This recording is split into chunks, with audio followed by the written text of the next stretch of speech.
ಏನು ಉಪಯೋಗ? ನಾಲೆಜ್. ನಾಡಿದ್ದು ಸರ್ಟಿಫಿಕೇಟ್ ಇಂಪಾರ್ಟೆಂಟ್ ಅಲ್ಲ.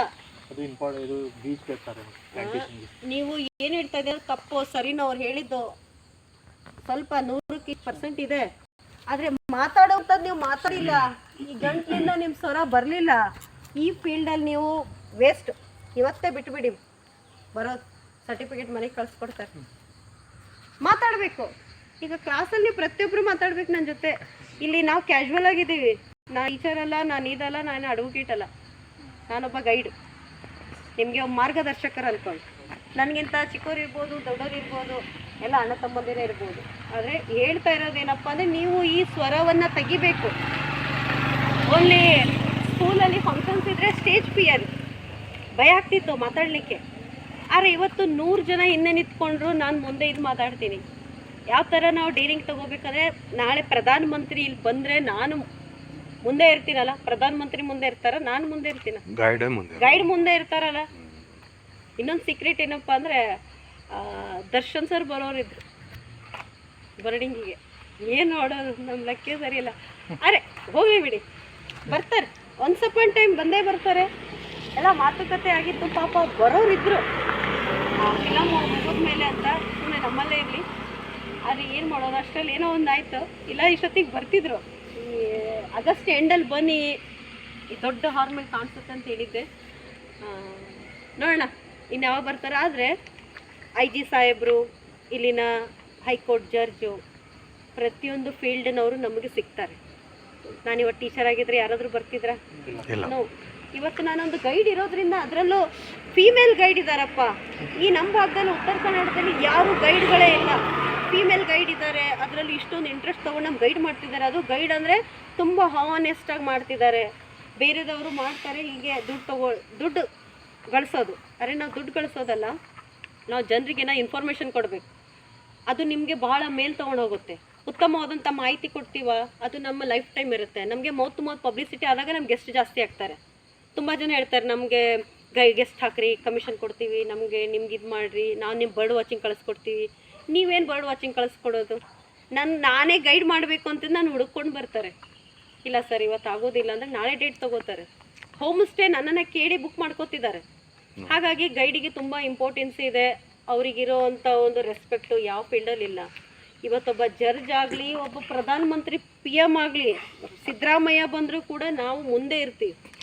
ಅಂಥ ಒಂದು ಒಳ್ಳೆ ಇದು ಫೀಲ್ಡ್, ಇದು ರೆಸ್ಪೆಕ್ಟ್ಫುಲ್ ಫೀಲ್ಡು. ಅದನ್ನು ನಾವು ಯಾವ ಥರ ದುಡ್ಡು ಗಳಿಸ್ಬೇಕು ಅನ್ನೋದನ್ನು ನೀವು ತಿಳ್ಕೋಬೇಕು, ನೀವು ಕಂಡುಹಿಡಿಬೇಕು. ಇದೊಂದು ಪಿಕ್ಚರ್ ತೋರಿಸಿದ್ರೆ ಖುಷಿಯಾಗ್ಬಿಡ್ತಾರೆ, ಇದು ನನ್ನ ಅವಶ್ಯಕತೆ ಇಲ್ಲ. ಆದರೆ ನಾನು ಯಾಕೆ ರೆಡಿ ಮಾಡ್ಕೊಂಡಿದ್ದೀನಿ ಎಲ್ಲ ಅಷ್ಟು ಕಂಪ್ಯೂಟರ್. ಏನೋ ಒಂದು 200 ರೂಪೀಸ್ ಖರ್ಚಾಗಿರ್ಬೇಕಾ? ಆದರೆ 200 ಖರ್ಚಾಗೋದಿರಲಿ, ನನಗೆ 2000 ಕೊಟ್ಟು ಹೋಗ್ತಾರೆ ಅವರು. ಸುಮ್ಮನೆ ಹಿಂಗೆ ನಿಂತ್ಕೊಂಡು ಅವರಿಗೆ 10 ನಿಮಿಷ 20 ನಿಮಿಷ ಎಕ್ಸ್ಪ್ಲೇನ್ ಮಾಡಿ ಹೋಗೋದು ಹೇಗಿರುತ್ತೆ, ಇದನ್ನು ತೋರಿಸೋದು ಹೇಗಿರುತ್ತೆ ಅಲ್ಲ. ಸೊ ಈ ಥರ ನಾವು ಕ್ರಿಯೇಟಿವಿಟಿ ಮೈಂಡನ್ನು ಇಟ್ಕೋಬೇಕು. ಈ ಫೀಲ್ಡಲ್ಲಿ ಏನಪ್ಪ ಅಂದರೆ ನಿಮಗೆ ಭಾಷೆ ಸ್ವಲ್ಪ ಪ್ರಾಬ್ಲಮ್ ಆಗುತ್ತೆ, ಇಂಗ್ಲೀಷ್ ಬರದೇ ಇದ್ದವರಿಗೆ. ಅದಕ್ಕೆ ಏನು ಮಾಡ್ಬೇಕು ಹೇಳಿ? ಇಂಗ್ಲೀಷ್ ಇರುವಂಥ ಒಂದು ನಿಮಗೆ ಫೀಲ್ಡಿಗೆ ಸಂಬಂಧಪಟ್ಟಂಥ ಬುಕ್ಗಳನ್ನು ಓದಿ. ಏನು ದೊಡ್ಡ ಇಂಗ್ಲೀಷ್ ಬುಕ್ ಓದಿ ಅಂತಲ್ಲ. ಯಾರೇ ಗೆಸ್ಟ್ ಬಂದರು ಅವ್ರು ಇಂಗ್ಲೀಷ್ನಲ್ಲಿ ಮಾತಾಡ್ತಾರೆ. Hi how meet you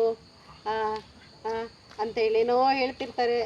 so ನೀವೇನು ಮಾಡ್ಬೇಕು, ಅವ್ರದ್ದು ಕಾರ್ ನಂಬರ್ ನೋಡ್ಕೊಳ್ಬೇಕು, ಕರ್ನಾಟಕದ MH ಯಾವುದು ಎಲ್ಲ ನೋಡ್ಕೊಳ್ಳಿ.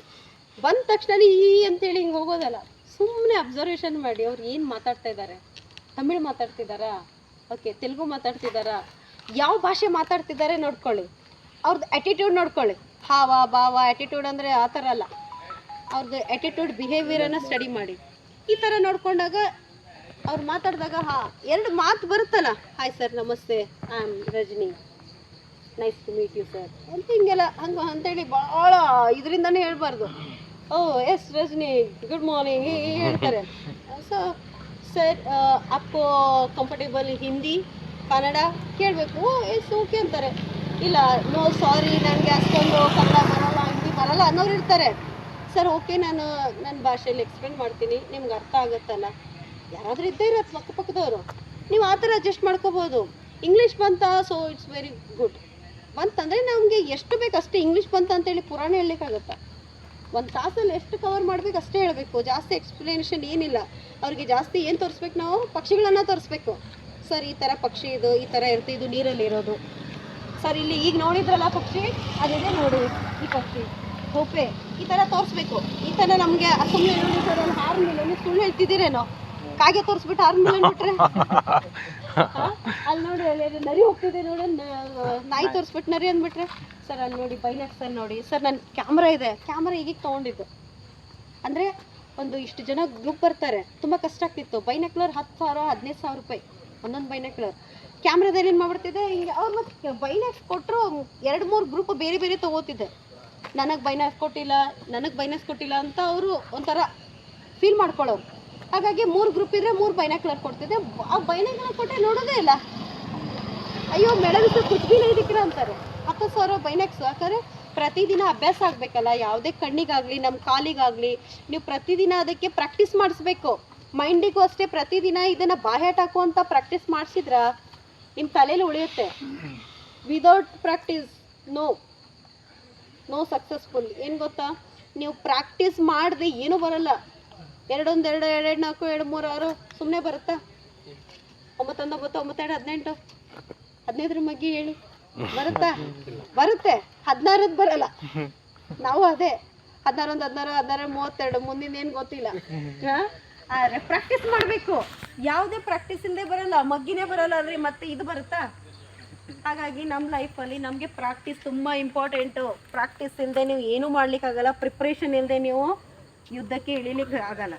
ಇವತ್ತು ಬರ್ಡ್ ವಾಚಿಂಗ್ ಇದೆ ಅಂದರೆ ಬೈನಾಕ್ಸ್ ತರಬೇಕು, ಇದು ತರಬೇಕು.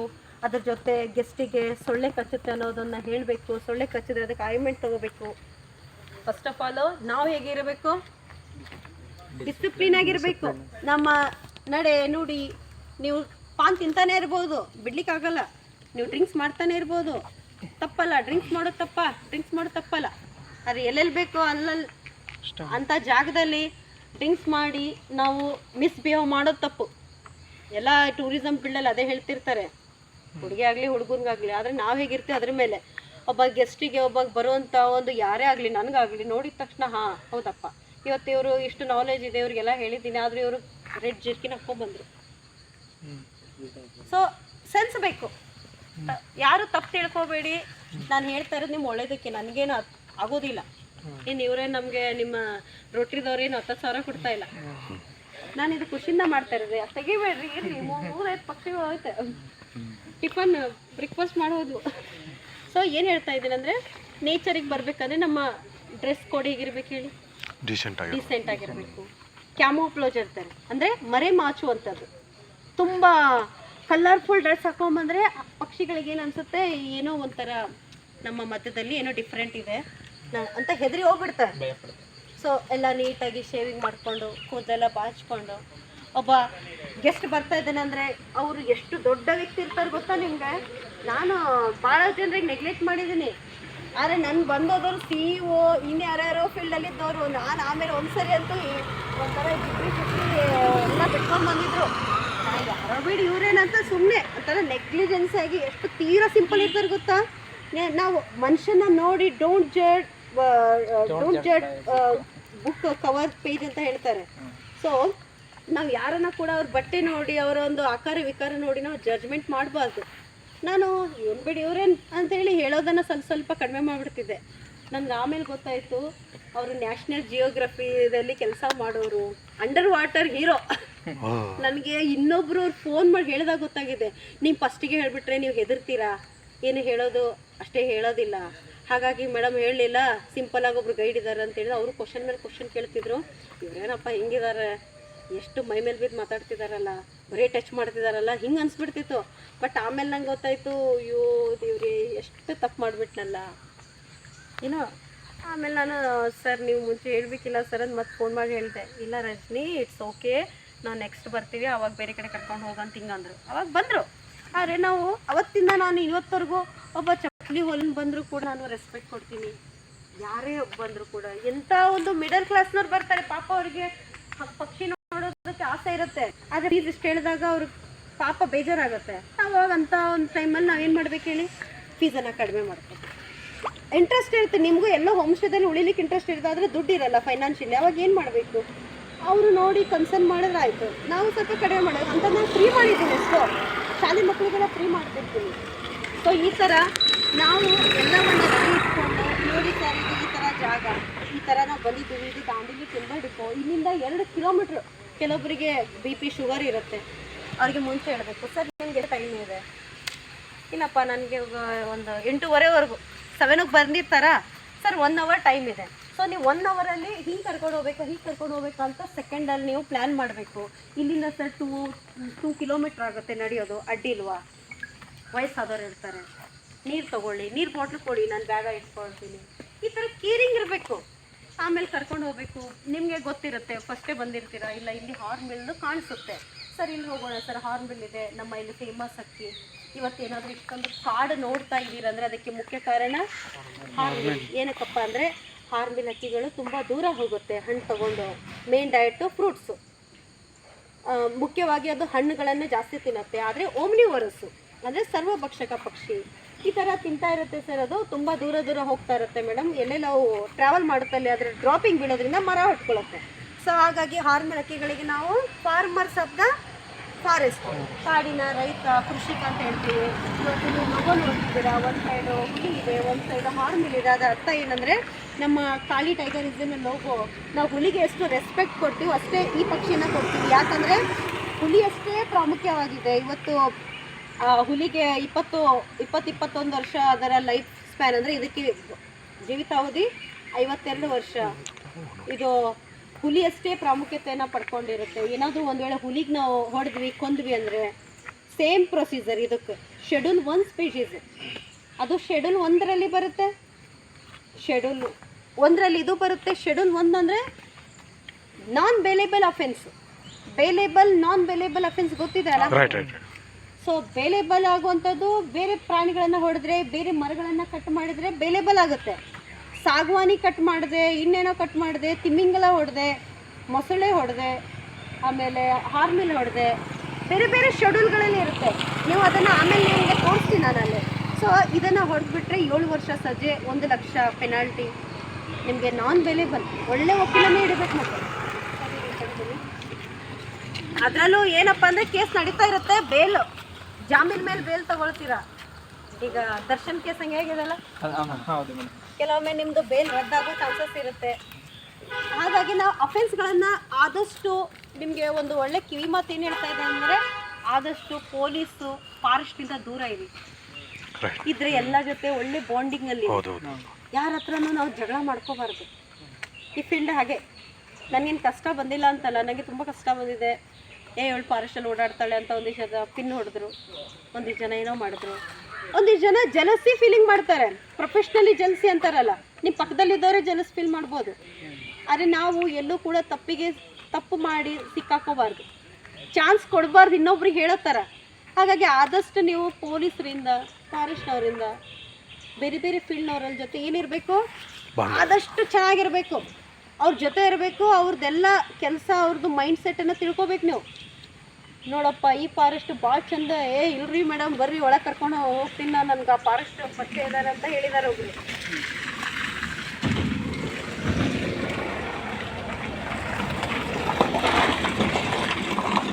ಒಳಗೆ ಕರ್ಕೊಂಡು ಹೋಗಿದ್ದಾರೆ. ಇಲ್ಲ ಮೇಡಮ್ ನಮಗೆ ಪರಿಚಯದವರು, ನಾನು ಹೇಳ್ತೀನಿ ಬರ್ರಿ ಅಂತ. ಅದೇ ಫಾರೆಸ್ಟ್ ಪಿನ್ ಹಚ್ಚಿದ್ದು, ರಜನಿ ಒಳಗೆ ಕರ್ಕೊಂಡು ಹೋಗ್ತಾಳೆ ರಾತ್ರಿ ಎಲ್ಲ ಅಂಥೇಳಿ. ಹಾಗಾಗಿ ಯಾರ ಮೇಲೂ ಬಿಲೀವ್ ಮಾಡಬೇಡಿ, ನಮ್ಮ ಮೇಲೆ ನಮ್ಗೆ ವಿಶ್ವಾಸ ಇರಲಿ. ಹಾಗಂತೇಳಿ ಹೆಂಗೆ ಕಾಡೊಳಗಡೆ ಹೋಗಬೇಡಿ. ಭಾಳ ಜನ ನೈಟ್ ಸಫಾರಿ ಕರ್ಕೊಂಡು ಹೋಗ್ತಿದ್ರು, ನೈಟ್ ಟ್ರೇಲ್ 2,000-3,000 ತೊಗೋತಿದ್ರು ನೈಟ್ ಟ್ರೇಲು ದಾಂಡೇಲಿ. ಆದರೆ ತಪ್ಪು.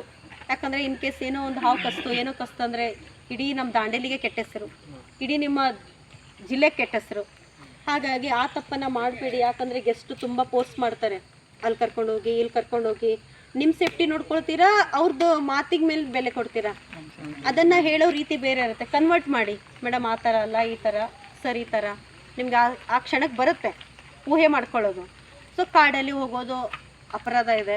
ಇನ್ ಕೇಸ್ ನಾವು ಹೋದ್ವಿ ಅಂದರೆ ನಿಮ್ಮ ಮೇಲೂ ಕೇಸ್ ಮಾಡ್ತಾರೆ. ಸುಮ್ಮನೆ ಈ ಪ್ಲೇಸಿಂದ ನೀವು ಒಳಗೆ ಹೋಗ್ಬಿಟ್ರೆ ನಿಮಗೆ ಟ್ರೆಸ್ಪಾಸ್ ಕೇಸ್ ಹಾಕ್ಬಿಡ್ತಾರೆ. ಅತಿಕ್ರಮಣ ಪ್ರವೇಶ ಅಂತೇಳಿ, ನಾನ್ ಬೇಲೇಬಲ್ ಹಾಗಾಗಿ ಯಾರದೇ ಒಂದು ಆಫೀಸರ್ ಜೊತೆ ನೀವು ಅದರಲ್ಲೂ ಫಸ್ಟ್ ಆಫ್ ಆಲ್ ನೀವು ಓಡಾಡೋ ಜಾಗದಲ್ಲಿ ಫಾರೆಸ್ಟ್ ಆಗಲಿ ಪೊಲೀಸ್ ಆಗಲಿ ಒಳ್ಳೆ ರೀತಿಯಿಂದ ಇರಿ. ಒಂದಲ್ಲ ಒಂದು ದಿವಸ ಹೆಲ್ಪ್ ಆಗ್ತಾರೆ. ಹಾಗಂತ ಅವ್ರ ಜೊತೆ ತುಂಬ ಕ್ಲೋಸ್ ಆಗಿರಬಾರ್ದು. ತುಂಬ ಕ್ಲೋಸ್ ಆಗಿಬಿಟ್ರೆ ಏನಾಗುತ್ತೆ ಹೇಳಿ, ನಿಮ್ದೆಲ್ಲ ಸೀಕ್ರೆಟ್ ಅವ್ರಿಗೆ ಗೊತ್ತಾಗ್ಬಿಡುತ್ತೆ. ಅವ್ರ ಸೀಕ್ರೆಟ್ ಗೊತ್ತಾಗಲಿ, ಆದರೆ ನಿಮ್ಮ ಸೀಕ್ರೆಟನ್ನು ಎಲ್ಲೂ ಬಿಟ್ಕೊಡ್ಬೇಡಿ. ಹೇಳ್ತಾರೆ ಮೇಡಮ್ ಇನ್ನೂ ಗೆಸ್ಟಿಗೆ ಎಲ್ಲರೂ ಕರ್ಕೊಂಡು ಹೋಗ್ತೀರಾ ಅಂತೆಲ್ಲ ಕೇಳ್ತಾರೆ. ನಾನು ಸರ್ ಬಾಪೇಲಿಗೆ ಹೋಗ್ತೀನಿ, ಅಲ್ಲೂ ಹೋಗ್ತೀನಿ. ತಗೋ ಅಲ್ಲೇ ಒಂದು ಪಾಯಿಂಟ್ ಸಿಗ್ತವ್ರಿಗೆ. ಅವರು ಹೆಲ್ಪ್ ಮಾಡ್ಬೋದು. ಗೆಸ್ಟ್ ಖುಷಿ ಆಗ್ಬಿಡ್ತಾರೆ. ಒಂದು ಹುಲಿ ಕಾಣಿಸಿದ ತಕ್ಷಣ, ಒಂದು ಚಿರತೆ ಕಾಣಿಸಿದ ತಕ್ಷಣ ಒಂದು ದಿನ ಇವತ್ತು ಈ ಫಾರೆಸ್ಟಿಂದ ನನಗೆ ಒಳ್ಳೆ ಇನ್ಕಮ್ ಆಯ್ತಪ್ಪ, ಅದು ಲಾಸ್ಟ್ ಅಂದ್ಕೊಳ್ಬೇಕು ನಾವು. ಹಾಗಾಗಿ ಯಾರದೇ ಮಾತಿನ ಮೇಲೆ ಇದು ಮಾಡ್ಕೊಳ್ಳಿಕ್ಕೆ ಹೋಗಬೇಡಿ. ಒಬ್ಬ ಗೈಡ್ ಆದವರು ಈ ಫೀಲ್ಡಲ್ಲಿ ನೀವು ದುಡೀರಿ. ನೀವು ಗೈಡಾಗಿ ಕೆಲಸ ಮಾಡಿ ಅಂತ ಹೇಳ್ತಾ ಇಲ್ಲ, ನೀವು ಬೇರೆ ಕೆಲಸನೂ ಮಾಡಿ, ಅದ್ರ ಜೊತೆಲಿ ಇದು ಮಾಡಿ. ಇವತ್ತು 5-5 ಸಾವಿರ ತೊಗೊಳ್ಳೋದು, ಪ್ರತಿದಿನ 5,000 ಸಿಕ್ಬಿಟ್ರೆ ಎಷ್ಟು ಖುಷಿ ಆಗುತ್ತಲ್ಲ. ಆದರೆ ಖುಷಿ ವಿಚಾರ ಏನಪ್ಪ ಅಂದರೆ, ನಮಗೆ ಇವತ್ತು ಕೆಲಸ ಯಾರ ಅಂಡರಲ್ಲೂ ನಾವು ಕೆಲಸ ಮಾಡಲ್ಲ ಈ ಫೀಲ್ಡಲ್ಲಿ. ಮುಖ್ಯವಾಗಿ ಮೊದಲನೇದಾಗಿ ಯಾರು ಅಂಡರಲ್ಲಿ ಇರಲ್ಲ, ಪ್ರೈವೇಟಾಗಿ ಮಾಡ್ತೀವಿ. ಇನ್ ಕೇಸ್ ನಿಮಗೆ ಜಂಗಲ್ ಲಾಡ್ಜಲ್ಲಿ ಕೋರ್ಸ್ ಆದಮೇಲೆ ಜಂಗಲ್ ಲಾಡ್ಜಲ್ಲಿ ಕರೀತಾರೆ, ಅಲ್ಲೂ ಕೂಡ ಜಾಯ್ನ್ ಆಗ್ಬೋದು ಸ್ಯಾಲ್ರಿ ಮೇಲೆ. ಆದರೆ ಇದು ಪ್ರೈವೇಟಾಗಿ ಮಾಡೋದ್ರಿಂದ ಏನಪ್ಪ ಅಂತಂದರೆ, ನಾಳೆ ನಮಗೆ ಹುಷಾರಿಲ್ಲಪ್ಪ ಅಂದರೆ, ಇಲ್ಲ ಸಾರಿ ಸರ್ ನನಗೆ ಆಗಲ್ಲ, ನಾಳೆ ಏನೋ ಮದುವೆ ಇದೆ, ಹೋಗ್ಬೋದಲ್ಲ. ಒಬ್ಬರು ಅಂಡರಲ್ಲಿ ಇದ್ದರೆ ಚಾನ್ಸ್ ಇಲ್ಲ, ಅವ್ರು ಹೇಳ್ದಂಗೆ ಕೇಳಬೇಕಾಗತ್ತೆ. ಆದರೆ ನಾವು ಪ್ರೈವೇಟಾಗಿ ಇಂಡಿಪೆಂಡೆಂಟಾಗಿ ಮಾಡಿದಾಗ ನಮಗೆ ಎನರ್ಜಿ ಜಾಸ್ತಿ ಇರುತ್ತೆ, ನಮ್ಮ ಎಫರ್ಟಿಗೆ ದುಡ್ಡು ಬರುತ್ತೆ. ಒಬ್ಬರ ಅಂಡರಲ್ಲಿ ನಾವು ಕೆಲಸ ಮಾಡಿದಾಗ 10,000 20,000 ಇರುತ್ತೆ. ಇದರಲ್ಲಿ ನಾವು ಜಾಸ್ತಿ ದುಡಿಬೋದಲ್ಲ. 15 ದಿವಸ ಕೆಲಸ ಮಾಡ್ಬೋದು, 15 ದಿವಸ ಮನೇಲಿ ಇರ್ಬೋದು, 15 ದಿವಸ ಟೂರ್ಗೆ ಹೋಗ್ಬೋದು. ಇಂಡಿಪೆಂಡೆಂಟಾಗಿ ಮಾಡೋದು. ನೀವು ನಾಲೆಜ್ ಜಾಸ್ತಿ ಆಗ್ತಾ ನೀವು ನಿಮ್ಮ ಫೀಸನ್ನು ಜಾಸ್ತಿ ಮಾಡ್ಕೊಳ್ಳಿ. ಆ ಫೀಸನ್ನು ಜಾಸ್ತಿ ಹೇಗಾಗುತ್ತಂದರೆ, ನಾಲೆಜ್ ಕಲಿಬೇಕು, ಬುಕ್ಸನ್ನು ಓದಿ, ಹಗಲು ರಾತ್ರಿ ಇದನ್ನು ಬಿಟ್ಟರೆ ಮತ್ತೆ ಏನೂ ಅಭ್ಯಾಸ ಮಾಡಬಾರ್ದು. Practice, only practice. ಇದೇನಪ್ಪ ಇಷ್ಟು ಮನೆಯಲ್ಲೂ ಕೇಳ್ತಿರ್ತಾರೆ, ಇದೇನು ಬಯಾಟ್ ಆಗ್ತಾ ಇದೆ ಅಂತ. ಹಾಕಲೇಬೇಕು, ಬಯಾಟ್ ಹಾಕಬೇಕು, ಬುಕ್ ನೋಡಬೇಕು, ಫೀಲ್ಡಿಗೆ ಹೋಗಬೇಕು. ಅಂದರೆ ಮಾತ್ರ ದಿನಕ್ಕೆ 5,000 ದುಡಿತೀರ. ಏನು ಇದರಲ್ಲಿ ಏನಾದರೂ ಹಾರ್ನ್ ಬಿಲ್ಗೆ ಇನ್ವೆಸ್ಟ್ ಮಾಡ್ತಿದ್ದೀರಾ? ಬಂಡವಾಳ ಹಾಕ್ತಿದ್ದೀರಾ? ಈ ಪ್ಲೇಸಿಗೆ ಏನಾದರೂ ಬಂಡವಾಳ ಹಾಕ್ತಿದ್ದೀರಾ? ನಿಮ್ಮ ಬಾಗಲಕೋಟೆಯಲ್ಲಿ ಎಲ್ಲೋ ಗೈಡ್ ಮಾಡ್ಲಿಕ್ಕೆ ಹೋಗ್ತೀರಾ, ಏನಾದರೂ ಬಂಡವಾಳ ಹಾಕ್ತಿದ್ದೀರಾ? ಏನಿಲ್ಲ. ಬಂಡವಾಳ ಇಲ್ಲದೆ ಇರುವಂಥದ್ದು, ನೋ ಬಾರ್ಗೇನಿಂಗ್. ನಾನು ಇವತ್ತೇನು ಪಕ್ಷಿನೇ ಕಾಣಿಸ್ಲಿಲ್ಲ ಅಂತ ನನಗೆ ಬೇಜಾರು ಮಾಡಿಕೊಂಡು ಇಡೀ ದಿನ ನಾನು ಟೈಮ್ ಕೊಟ್ಟಿದ್ದೆ. 14 ತಾಸು ನಾನು ಫೀಲ್ಡಲ್ಲಿ ಇರ್ತೀನಿ. 14 ತಾಸು ಫೀಲ್ಡಲ್ಲಿ ಇದ್ದರೂ ನನಗೆ ಒಂದು 4 ಪಕ್ಷಿ ಕಾಣಿಸಿರುತ್ತೆ. ಅಂದರೆ ಅವ್ರಿಗೆ ಏನು ಬೇಕಾದ ಸಿಕ್ಕಿರಲ್ಲ. ಅವರು ಕೆಲವೊಂದು ಬೇರೆ ಬೇರೆ ಪಕ್ಷಿಗಳಿರ್ತಾರೆ. ಎಲ್ಲ ಕಡೆ ಓಡೋಗ್ತೀನಿ, ಇಡೀ ಜೋಯಿಡಾ, ದಾಂಡೇಲಿ, ಗಣೇಶಗುಡಿ ಎಲ್ಲ ಓಡಾಡ್ತೀನಿ, ಆ ಪಕ್ಷಿ ಸಿಗೋಲ್ಲ. ಭಾಳ ಡಿಸಪಾಯಿಂಟ್ ಆಗಿರ್ತಾರೆ. ಟ್ರೋಗನ್ ನೈ ಮಿಲಾ ಮೇಡಮ್, ಟ್ರೋಗನ್ ಮಿಲಾಯಿನೇ ಅಂತಾರೆ. ಮೇಡಮ್ ನಾನು ಅಷ್ಟು ಖರ್ಚು ಮಾಡಿ ಲಕ್ಷಾನುಗಟ್ಟಲೆ ದುಡ್ಡು ಖರ್ಚು ಮಾಡಿ ಇಲ್ಲಿವರೆಗೂ ಬಂದಿದ್ದೀನಿ, ಆ ಪಕ್ಷಿ ಸಿಗಲಿಲ್ಲ ಸರ್. ಟೈಮ್ ಸರ್, ಏನು ಮಾಡೋದು, ಸ್ವಲ್ಪ ಮಳೆ ಆಯಿತು, ನೆಕ್ಸ್ಟ್ ಟೈಮ್ ಖಂಡಿತ ತೋರಿಸ್ತೀನಿ. ಆದರೆ ಫೀಸ್ ತೊಗೋಬೇಕಾದ್ರೆ 4-5 ಸಾವಿರ ಹೇಳಿರ್ತೀವಿ. ಇಡೀ ದಿನ ಒಂದು 5-6 ಜನ ಇರ್ತಾರೆ, ಸ್ವಲ್ಪ ಕಡಿಮೆ ಕೇಳಿ. ಆದರೆ ಎಫರ್ಟ್ ಮಾತ್ರ ಬಿಡಬಾರ್ದು. ಹುಡುಕ್ಬೇಕು, ಅಲ್ಲಿ ಹುಡುಕ್ಬೇಕು, ಇಲ್ಲಿ ಹುಡುಕ್ಬೇಕು, ಏನೇನೋ ಒಂದು ಟೆಕ್ನಿಕಲಿ ನೋಡಬೇಕು. ಆದರೆ ನಾನು 4,000-3,000 ಕೇಳಿದಾಗ, ರಜನಿ ನೀನು ಎಷ್ಟು ಹೇಳಿದೆ ಅಷ್ಟೇ ತಗೋ, ಸಿಗಲಿಲ್ಲ, ಅದು ನೇಚರು. ಆದರೆ ನೀನು ಎಫರ್ಟ್ ಹಾಕಿದೆಯಲ್ಲ, ಅಮೇಝಿಂಗ್. ಎಷ್ಟೆಲ್ಲ ನೀನು ಎಫರ್ಟ್ ಹಾಕಿ ಬೇರೆ ಬೇರೆ ಕಡೆ ಕರ್ಕೊಂಡು ಹೋದಿ, ಬೇರೆ ಬೇರೆ ಕಡೆ ಲೊಕೇಶನಿಗೆ ಹೋದಿ, ಅದು ನಮ್ಗೆ ಇಷ್ಟ ಆಯಿತು. ನೀ ಎಫರ್ಟ್ ಹಾಕಿದ್ಯಾ ಅಂದರೆ ಎಷ್ಟಿಗೆ ಕ್ಲೈಂಟ್ಸಿಗೆ ನೀವು ಎಫರ್ಟ್ ಹಾಕಿದ್ದು ಕಾಣಿಸ್ಬೇಕು. ಸುಮ್ಮನೆ ಹಿಂಗೆ ಬಂದೆ ಸರ್ ಅಲ್ಲಿ ಹೋಗಬೇಡ್ರಿ ಅಂತ ಹಿಂಗೆ ಹೋಗೋದು ಫೋನಲ್ಲಿರೋದು. ಆದಷ್ಟು ಫೋನನ್ನು ಅವಾಯ್ಡ್ ಮಾಡಿ. ಒಂದು ವೇಳೆ ಈ ಫೀಲ್ಡಲ್ಲಿ ನೀವು ಮುಂದೆ ವರಿತೀರಾ ಅಂದರೆ ಆದಷ್ಟು ಗೆಸ್ಟ್ಗಳ ಮುಂದೆ ಫೋನನ್ನು ಅವಾಯ್ಡ್ ಮಾಡಿ. ಒಳ್ಳೇದೇನೆಂದರೆ, ಫೋನ್ ಮಾಡ್ತಾ ಇದ್ದಾರಾ ಸರ್, ನಾನು ಒಂದು ಅರ್ಧ ತಾಸು ಬಿಟ್ಟು ಫೋನ್ ಮಾಡ್ತೀನಿ, ಫೀಲ್ಡಲ್ಲಿದ್ದೀನಿ, ಅವ್ರಿಗೂ ಖುಷಿ ಆಗುತ್ತೆ. ಓ ನೋಡಪ್ಪ ಹಿಂಗೆ ಹೇಳಿದರು, ಯಾರ್ದು ಫೋನ್ ಅವಾಯ್ಡ್ ಮಾಡ್ತಾ ಇಲ್ಲ. ಇನ್ ಕೇಸ್ ಅವ್ರು ಫೋನ್ ಮಾಡಿದಾಗ ಅದೇ ಥರ ನಂದು ಹಾಗೆ ಆಗುತ್ತೆ. ಈಗ ಫೋನ್ ಬರ್ತಾ ಇರುತ್ತೆ, ನಾನು ಅವಾಯ್ಡ್ ಮಾಡಿಬಿಡ್ತೀನಿ. ಅಲ್ಲಿ ಒಂದು ಗೆಸ್ಟು ಮಿಸ್ ಆಗಿಬಿಡ್ತಾರೆ. ಅದು ಗೆಸ್ಟನ್ನು ಮಿಸ್ಸು ಮಾಡ್ಕೋಬಾರ್ದು. ಫೋನ್ ಎತ್ತಬೇಕು ಸರ್, ಒಂದು ಅರ್ಧ ಗಂಟೆ ನನ್ನ ಟೈಮ್ ಕೊಡಿ, ಫೀಲ್ಡಲ್ಲಿದ್ದೀನಿ. ಓ ರಜನಿ ಮೇಡಮ್ ಎಷ್ಟು ಇದರಿಂದ ಇದ್ದಾರೆ, ಎಷ್ಟು ಎಕ್ಯುರೇಟ್ ಆಗಿದ್ದಾರಪ್ಪ, ಕರೆಕ್ಟಾಗಿದ್ದಾರೆ ನೋಡೋರು ಫೀಲ್ಡಲ್ಲಿ ಅಂತಾರೆ. ಸೊ ಹಾಗಾಗಿ ನಾವು ಗೆಸ್ಟ್ ಜೊತೆ ಸುಳ್ಳು ಮಾತಾಡಬಾರ್ದು. ನಿಮಗೆ ಆ ಪಕ್ಷಿ ಬಗ್ಗೆ ಗೊತ್ತಿದ್ರೆ ಹೇಳಿ, ಗೊತ್ತಿಲ್ಲ ಸರ್ ಒಂದು 10 ನಿಮಿಷ ಟೈಮ್ ಕೊಡಿ, ತಿಳ್ಕೊಂಡು ಹೇಳ್ತೀನಿ, ಇಲ್ಲ ನೀವು ವಾಟ್ಸಪ್ಪಿಗೆ ಹಾಕ್ತೀನಿ. ಸುಮ್ಮನೆ ಏನೂ ಗೊತ್ತಿಲ್ಲ, ಇನ್ಸಲ್ಟ್ ಆಗುತ್ತಂತ ಸುಳ್ಳು ಹೇಳಬೇಡಿ. ಅವ್ರು ಏನಾದರೂ ಪ್ರಶ್ನೆ ಕೇಳೋರಿದ್ರೆ ನೀವು ಅವ್ರಿಗೆ ಗೊತ್ತಿರುತ್ತೆ ಅಂತಲೇ ಅರ್ಥ. ನನಗೆ ತುಂಬ ಸರಿ ಅದು ನನ್ನ ಲೈಫಲ್ಲಿ ಆಗಿದೆ, ಎಕ್ಸ್ಪೀರಿಯೆನ್ಸ್ ಆಗಿದೆ. ನನಗೆ ಗೊತ್ತಿರಲ್ಲ, ಅದೇನೇನೋ ತೋರಿಸಿ ಇಲ್ಲ ಸರ್ ಇದು ಕಿಂಗ್ ಫಿಶರ್ ಅಂದಿರ್ತೀನಿ, ಅದು ಬೇರೆ ಇರುತ್ತೆ. ಹಾಗಾಗಿ ಗೆಸ್ಟಿಗೆ ಈಗ ನೀವು ಗೈಡ್ ಮಾಡುವಂಥ ಒಂದು ಟೆಕ್ನಿಕ್ ಹೇಳ್ಕೊಡ್ತಾ ಇದ್ದೀನಿ. ಗೊತ್ತಿದೆ ಅಂದರೆ ಇಲ್ಲ ಅಂದರೆ ಬುಕ್ ನೋಡಿ ಹೇಳಿ, ಯಾರೇನು ನಮಗೇನು ಗಡಿಪಾಶೆ ಹಾಕೋದಿಲ್ಲ. ಬುಕ್ ನೋಡಿ ಸರ್ ಇದೇ ಪಕ್ಷಿ. ನಾನು ಈಗ ಗೊತ್ತಿದೆ, ಆದರೆ ಗೆಸ್ಟಿನ ಮೈಂಡ್ ಸೆಟ್ ಏನಂದರೆ ನಾನು ಹೇಳ್ತೀನಪ್ಪ ಪರ್ಪಲ್ ಪಿಕಾಕ್ ಇದೆ ನೋಡಿ ಅಲ್ಲಿ, ಸಾರಿ ಏನೋ ಹ್ಯಾಂಗಿಂಗ್ ವರ್ನಲ್ ಪ್ಯಾರೋಟ್ ಇದೆ ಅಂತೀನಿ. ಅವ್ರಿಗೆ ಹ್ಯಾಂಗಿಂಗ್ ಪ್ಯಾರೋಟೇ ಗೊತ್ತಿಲ್ಲ. ನೋಡಿ ಇಲ್ಲಿದೆ ವರ್ನಲ್ಲು, ನಮ್ಮ ಇಂಡಿಯಾದ ಅತಿ ಚಿಕ್ಕ ಪಕ್ಷಿ ಇದು.